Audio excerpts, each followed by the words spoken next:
I ran out of time in the last video, so I wanted to do a 30-second summary, pretty quick summary of this.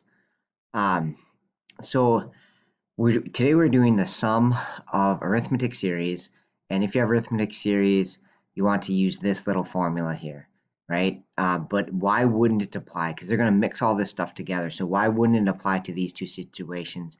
I will mail you one shoot buck in the mail if you get the right answers to you. So pause the video and give it a shot.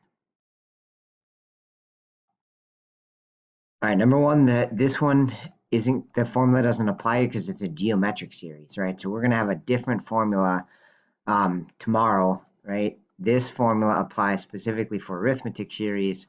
And so if you have a geometric series, you're going to have a different formula, right? And again, you can find all those formulas on that formula sheet. I don't have it loaded anymore, but if you go to the website, you can find it there. And today's formula is specifically for arithmetic series. All right, second one is arithmetic series, but because it's going plus 3, plus 3, plus 3, but because it's infinite, right? And even if you think about this, if you tried to sum these, there would be no sum, right?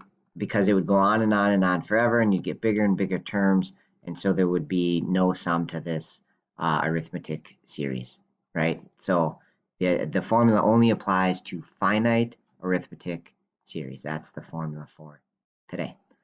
All right, that is it. Thanks for watching.